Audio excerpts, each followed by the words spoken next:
Hey everyone. Hey everyone. I'm still not used to the opening. That was a surprise. That was our new opening teaser video there. So we're live on LinkedIn and YouTube today. And today is kind of the first session that we're doing in a series all about the future of paid search. Today is about from keywords to conversations, how AI is changing customer acquisition. And it's designed to be kind of the 101 of what we're seeing behind the scenes to start to build up your confidence. So if you're already smashing it out the park with knowing all about AI Max, then maybe session 2 might be better for you. But this will give you a really good grounding of what's happening behind the scenes and what we're seeing. So let's do some intros first. I'm Jay, I'm the founder. You get to see me lots if you come along to these LinkedIn lives. And Danny, over to you. Yeah, hi, Danny, head of paid at launch. A lot of you will know me if I'm getting dragged into the meetings and getting involved in strategy and that side of it from existing and new clients. And we poached you from Google all those years ago. Long time ago. A little quick icebreaker while we're waiting for people to join. What's your favorite AI tool that you're using? Mine would be Gemini, but using VO3 specifically, so their video side of it. And yeah, I ended up falling down a bit of a slippery slope over Christmas period with using it to like turn the images of the elves. I've got 2 girls, 6 and 3, and they thought it was absolutely amazing that one would video themselves and then email me this video of the elves doing things. So yeah, sitting in roller skates, flying around, or spinning them each other around in bowls and things like that on the kitchen table. So yeah, that was really cool, and it was really nice to see the magic in the girls' eyes as well as they genuinely thought it was real. So that, yeah. I saw a couple of those, Danny. I thought they were incredible, and I couldn't believe that the VO3. Is it VO3? Yeah, VO3. Yeah, I think it changed to Hannah Banana or something like that. Yeah, well, Nano Banana is just phenomenal. My favorite tool at the moment is a combination of Notebook LM, where you need to put like maybe 10 different data sources, white papers that people have written, and get really kind of in-depth learning from a range of sources to then be able to output. It can do everything from mind maps to even a podcast. I do love that. And I'm also a bit of a fan of Claude. The way that it writes is much, much more in a human way. And it can really help when condensing transcripts. We transcribe most of our meetings now to help with note taking. So those are our favorite 2 tips. I'd love for anyone else to drop their favorite tools into the chat if you're watching this live. Do ask questions as we go along. We've got slides that Danny is going to share. And like I said, this is a 101 starter guide to start to build up the picture of what's happening with the future of paid search in particular. 5th of March, we have got a session with Kevin from Resignal, where we'll be diving more into the organic side of things, geo and SEO and all of that. So take it away, Danny. Cool. So I think one of the main questions that we get asked all the time is Google dead? Is it dying? How are we seeing, the myth of people moving out of that analogy of a high street, moving from one shop and all running over the road and steaming into ChatGPT, Gemini, Perplexity? Like, is that what we are seeing from a paid ads point of view, and how is that going to affect search, and what's the landscape like?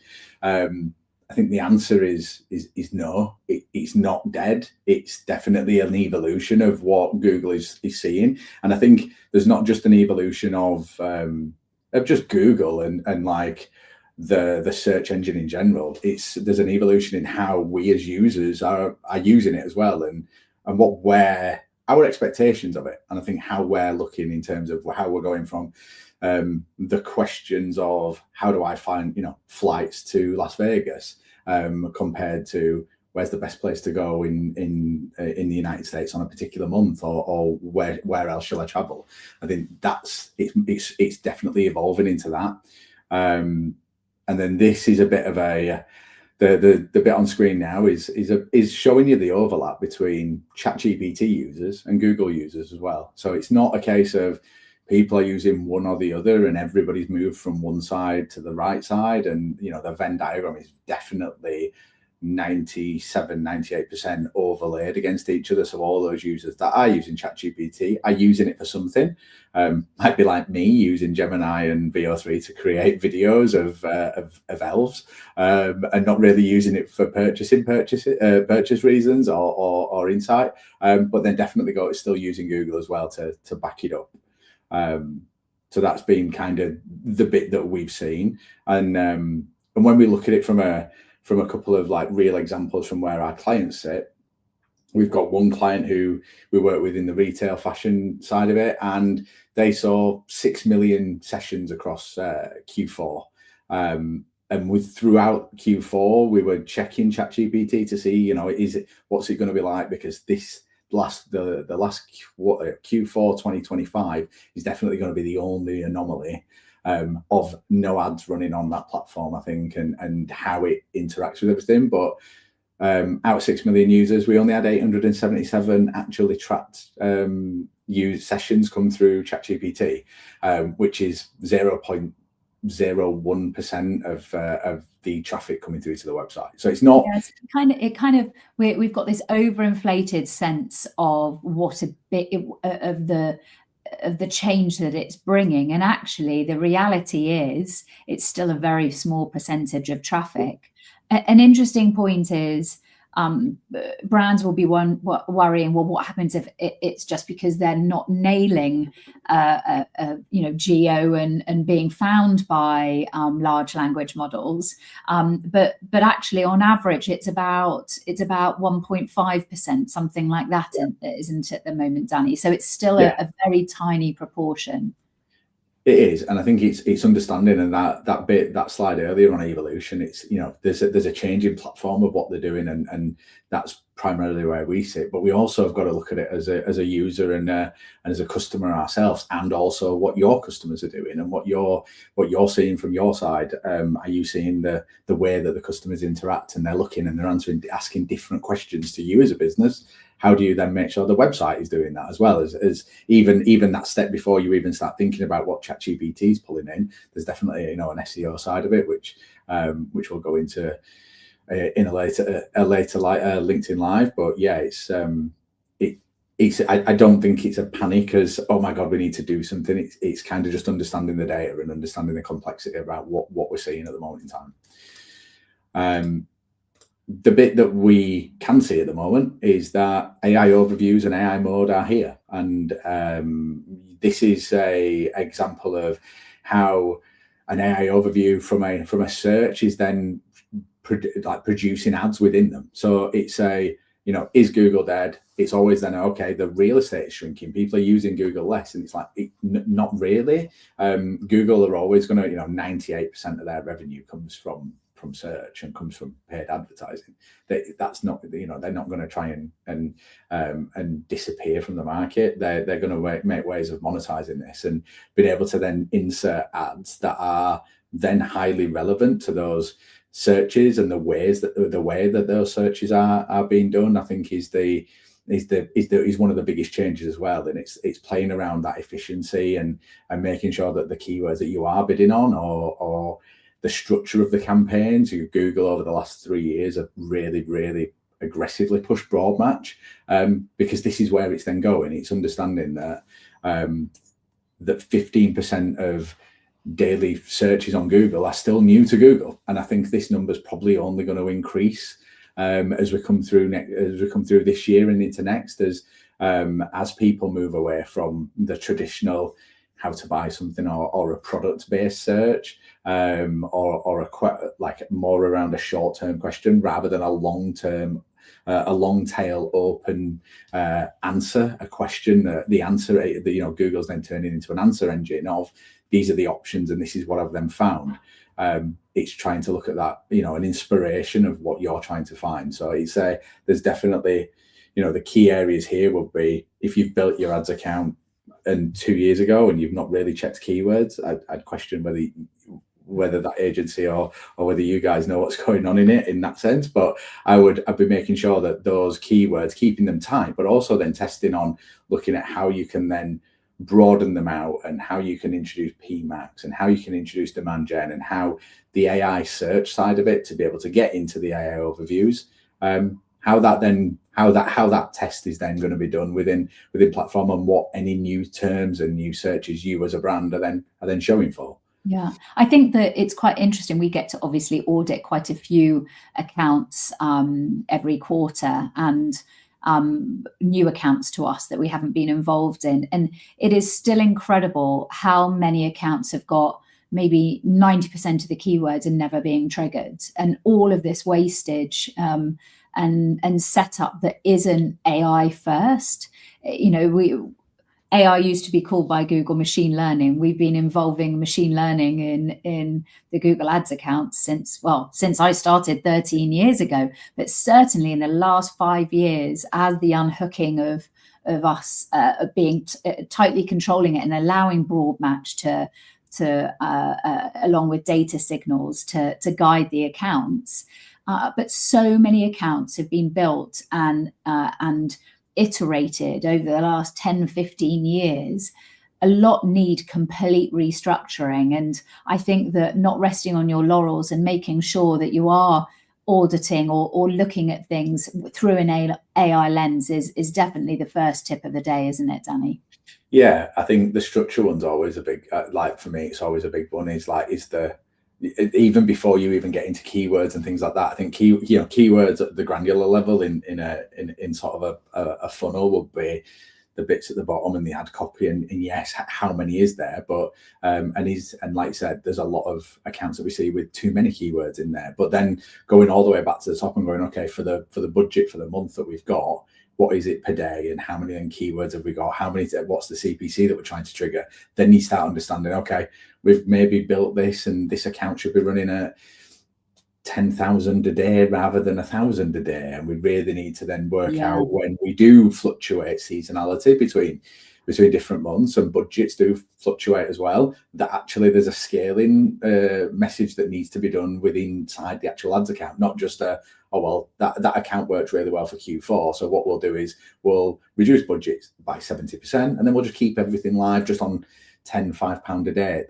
That's going to struggle to work unless you are using broad match or you are using like PMAX to try and still go and get it. And even at that side, I'd still question whether it's worth putting that small budget into like spreading it far too thin at that point. Yeah, let's look at some of the examples of what we're seeing that this shift for people to understand. Yeah, so I've got a couple of examples. So this example here is looking at flights to the Canaries on the left-hand side. So this is something that we would always do, and we to this day will still do this. It's not necessarily replacing what you will do in terms of going, okay, I want to fly to the Canaries.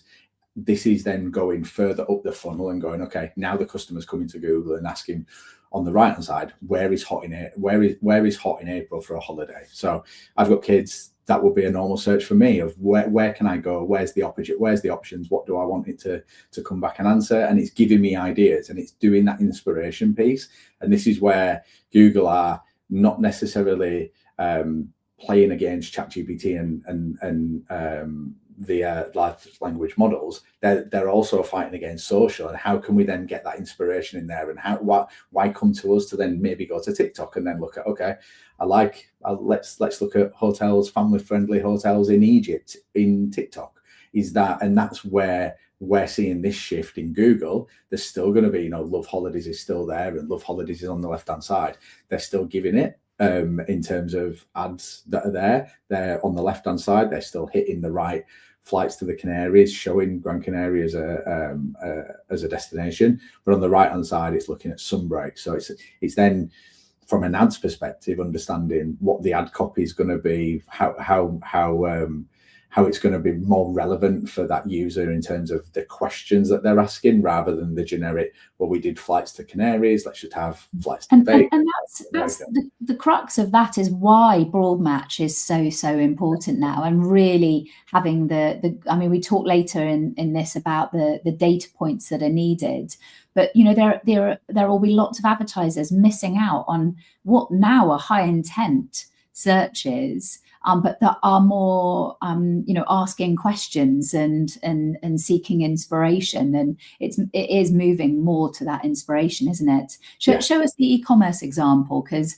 I'm mindful that we're halfway through, and we've got a lot to get through today. The e-commerce example again, just to give you an idea of where AI overviews from a Google perspective are inserting themselves. So left hand side, best pillows.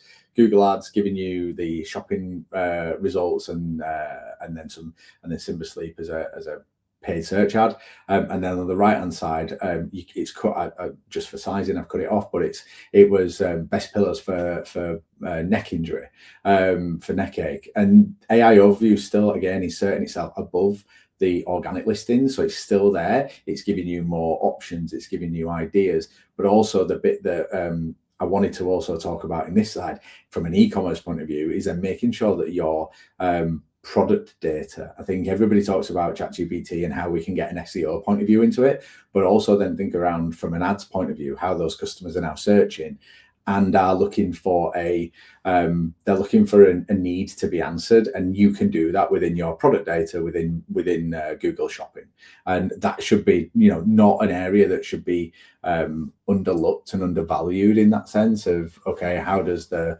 pillow on the left hand side from just a standard pillow then change it to this is a more ergonomic and the ability to help with your neck and shoulder pain relief. So this isn't just about making sure from an SEO and geo point of view that you're giving really, really in-depth product data in your feeds. This also, from a paid point of view, really helps to know Google to know what to match. And the amount of product feeds that we look at that haven't been optimized, that haven't had additional fields filled out, it's huge. And again, this isn't just the realm of small advertisers. Big advertisers aren't taking advantage of this too. We just audited a potential new customer, and that their feed is, they're using a feed management software tool, and nothing's been edited in it. Like, it's literally just as is from a website, and it's frightening to think that these companies spending millions on advertising are then paying for other platforms, and that's where that always comes in, and it's not really. I do wonder if it's sometimes that the shiny new pennies of let's advertise on another channel means that some of the foundations and basics in things like Google Ads are being overlooked because they're not quite as exciting. So making sure that Google Ads still normally is at least 50% of the ad spend, sometimes 80% of the ad spend of advertisers, going back to those foundations and really making sure that they're right is definitely a top tip.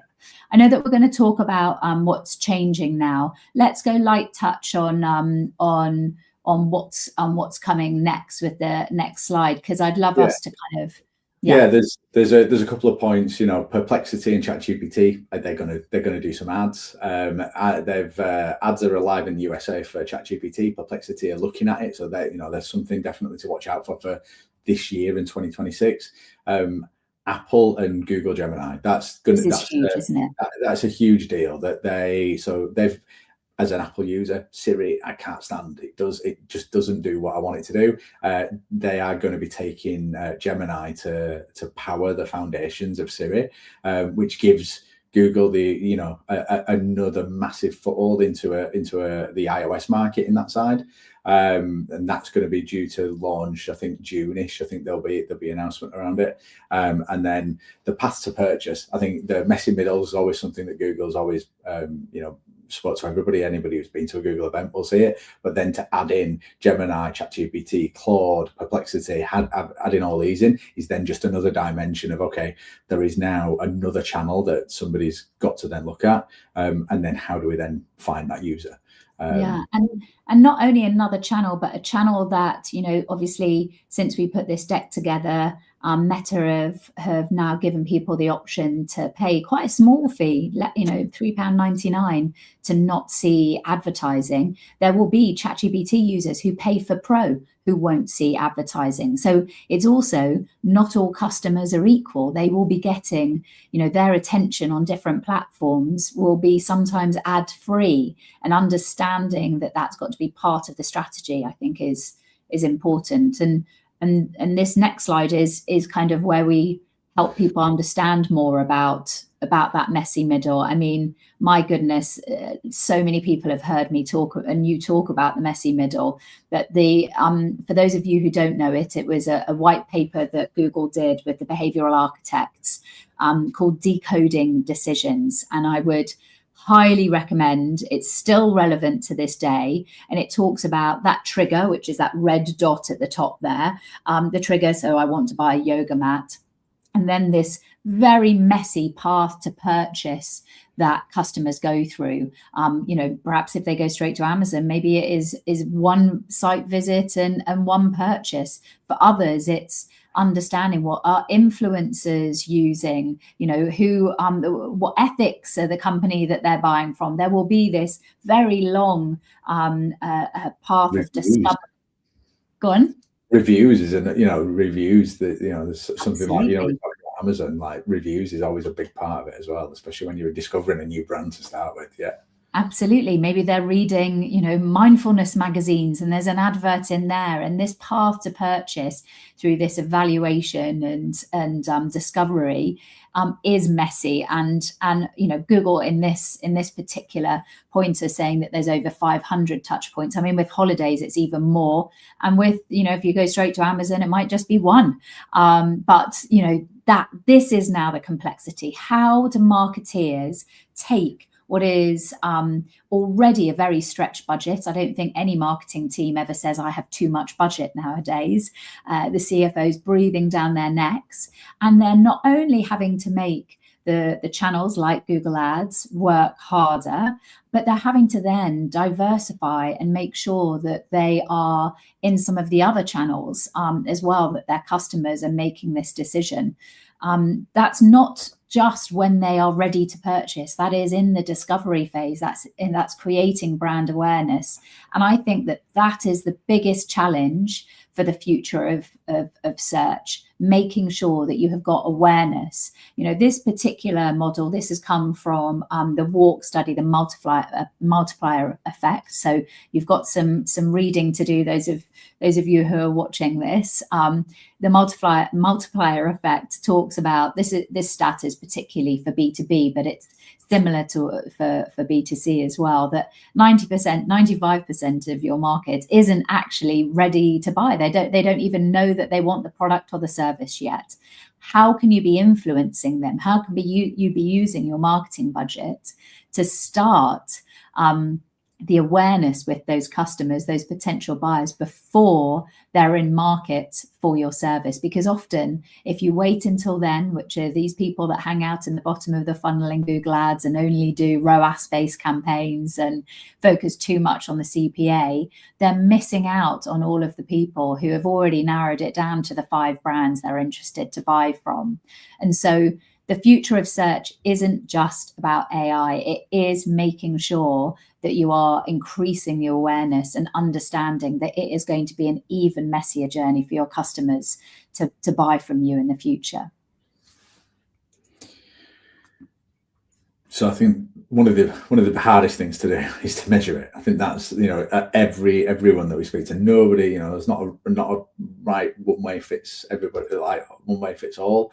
It's just so difficult to measure it. I think the Ian, who heads up the data team, his favorite phrase is bad data is bad everything, because it's right. If we, you know, from our side, from a paid media side, but even looking at growth plans for what the website is doing and for the online side of it. It's really difficult to forecast anything if we don't understand fully that the data is true and what it's saying is correct. So is the revenue numbers, the ROAS numbers, the session numbers, is the cookie banner blocking things that is falling out of what the platforms are all saying. So yeah, there's a lot of data touch points that are sat within there that once you get it wrong, it's really difficult to come away from. And that is ROAS is a lie kind of thing. That's another presentation that we've done before and we spoke about, but that's definitely where this then falls down into. And I think one of the things that I'm seeing the most of, and the sort of booming at the moment, and Google announcing Meridian.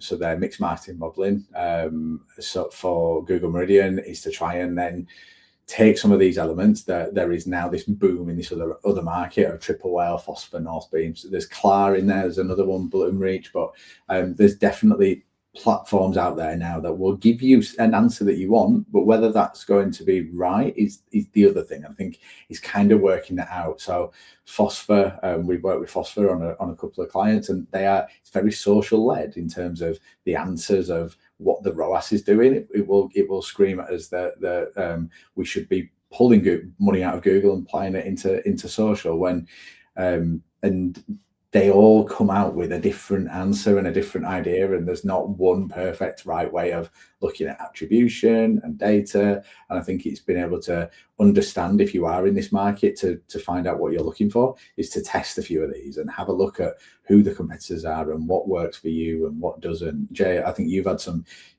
done quite a few of these calls, haven't you, with other brands around these. Yeah, and Suite Analytics is really good at additional business insights, your customer lifetime value.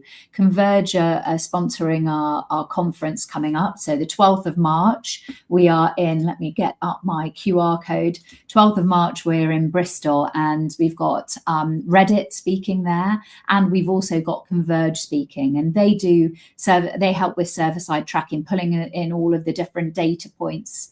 And we've got a LinkedIn Live with them at about the 11th or 12th, I think, of February, to understand. Now, Ian has this brilliant case study, and we have a past LinkedIn Live that we did about it, of what a difference server-side tracking can make to the visibility that you have on where your traffic is coming from, understanding that in this privacy-centric world where cookie banners, are blocking cookies, server-side tracking really helps us to fill in a bigger picture of where all of the data is coming from, how it's interacting on the site, and what's purchasing. So I can't remember what the uplift was, but it was something like 20% in visibility on that. And we do have a case study on that on the website as well. So I would say that, again, this marketing budget that people are working with, they're having to also then include tech platforms with it. But it is important, because otherwise, if we don't have the data points,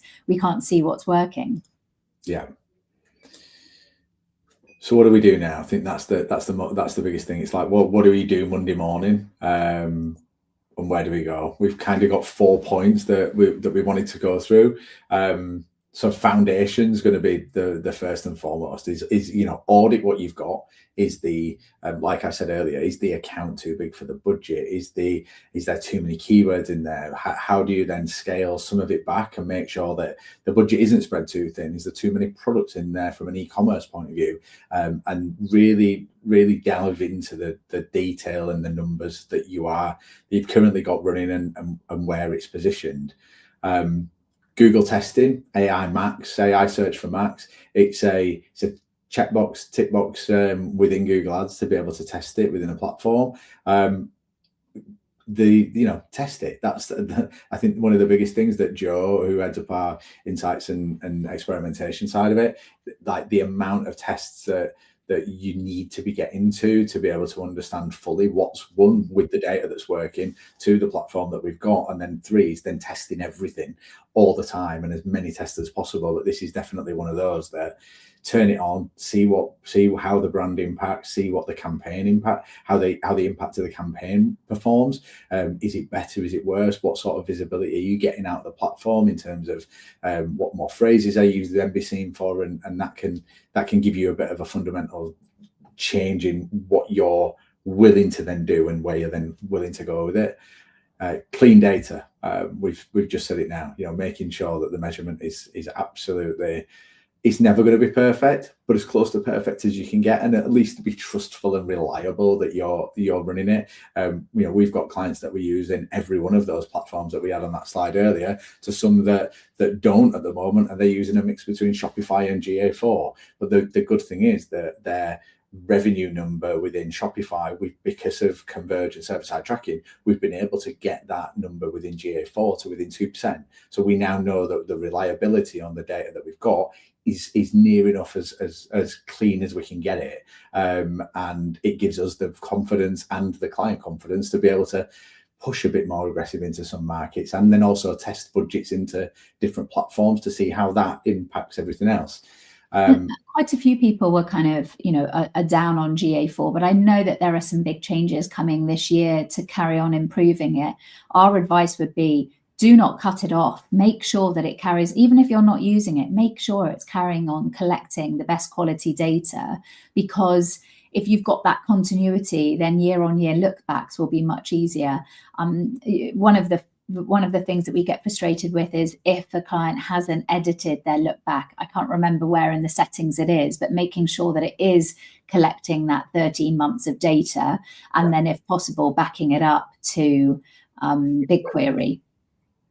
Yeah, I'm definitely one of those that I've fallen back in love with GA4. I think would be the right way of it. I think I missed, craved and pined for UA, and because it was that thing of, I knew where everything was. I wanted to see something, I could find it very quickly.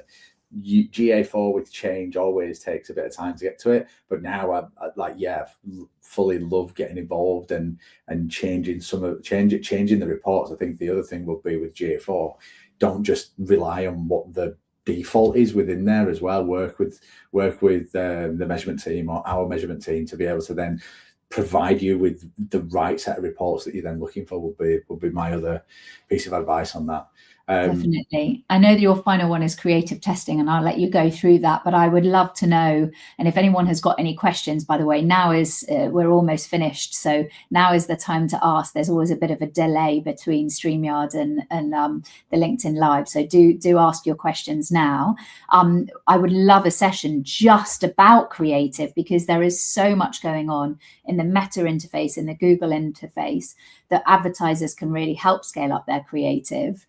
So maybe we'll get Sophie involved with that. But yeah, tell us what you're seeing. So I think it is exactly that. I think it's just that using, there's this threat of AI from one side, and then, using it within Google. We've used machine learning for years, but then with Meta, it's always that. I did see a couple of funny LinkedIn video images going around yesterday, or the day before, where I think somebody's used AI to create an image for a pub, and they've put a child with a pint, which I think is always questionable as well.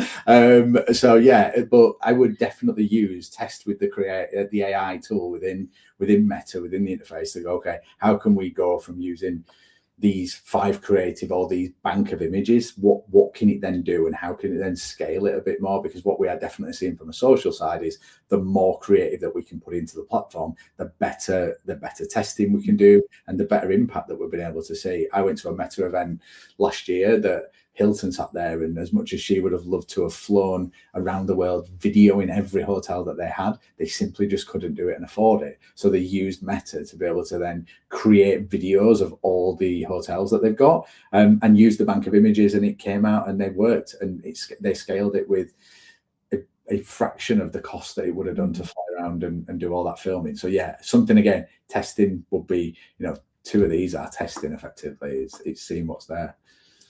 Yeah, experimentation is the where we're seeing the greatest gains, isn't it? So yeah. Quite a few QR codes on the screen here. I hope everyone that was a useful session. It's building up the picture of what the future of search is, to make sure that marketeers and business owners know what's coming. We're going to be doing more in this. Like I said, I'd love to cover creative and dive a little bit more into full funnel, understanding that we need to be building up brand awareness by increasing the amount of advertising on social platforms. If you are keen to find out what's coming up with Reddit, join us on the 12th of March at the CMO's Guide to Growth. If you use code J, J-A-Y-E, you get a free ticket.